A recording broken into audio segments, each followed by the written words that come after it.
John. John has been the go-to guy of everyone who lives around or on the streets. He pretty much knows everyone and everything. Trying to make what at least 40 bucks.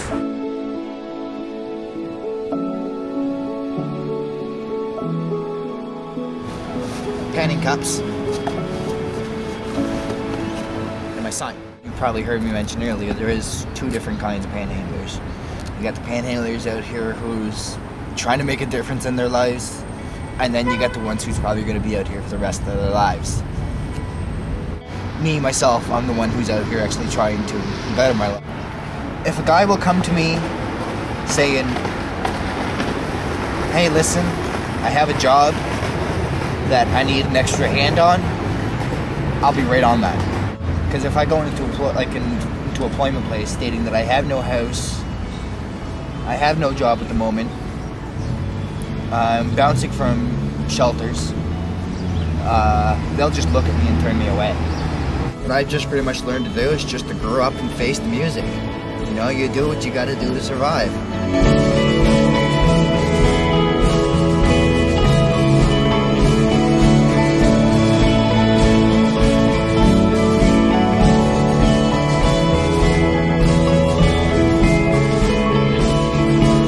And what made you decide to try that? The fact that I needed money. So you would prefer doing this than getting like a kind of steady job? Yeah. So much more fun. Really? You get to interact with the public, you meet people, and you get to do what you love, right? Yeah. Good job, man. Thank you.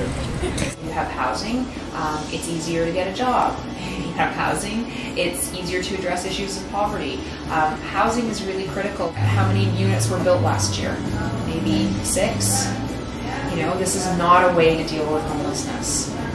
Legislation is saying that yes, you can access income assistance. It's a minimal amount of money. It's often not enough to be able to eat properly. When people talk about the cycle of poverty or getting trapped in poverty, often you're trapped because of the laws actually force you to stay there. And laws are also created that actually criminalize poverty.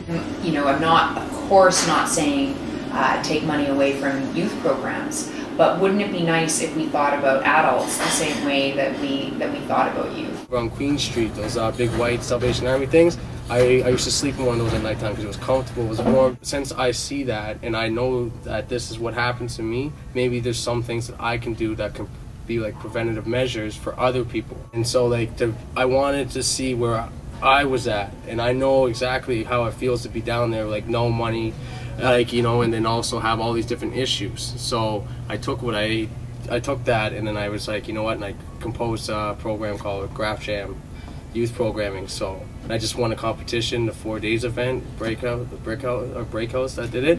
So I just won that, so I got good recognition from there, and then I got a couple of private investors that are willing to give me $30,000 for the initial startup of it. From that, I was just like, all right, I got this, and I can help a lot more people. Like, I'm not like so above everything else because like I still rent a room, right, and like I have children now, and like I got a lot of expenses, but the thing is that I found my purpose. I may look bad on paper sometimes, but like at the end of the day, I'm not a bad person. I was put in a certain situation. I may not have made the best decisions or reacted the most effective way, but I did with what I felt was right at the time. And like, I can't really say that I would go back in life and change it all, because then if I went and changed it all, I wouldn't be sitting here getting a message out about it.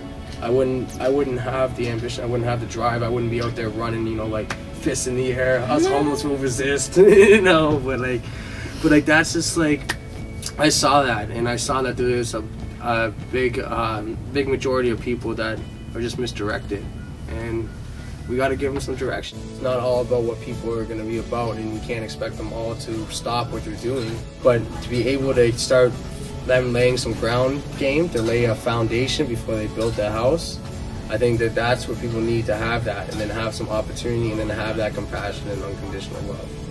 And it's a lot of things to have to do, because it's a fight, and no one ever said it was going to be easy, because anything that's worth fighting for never was.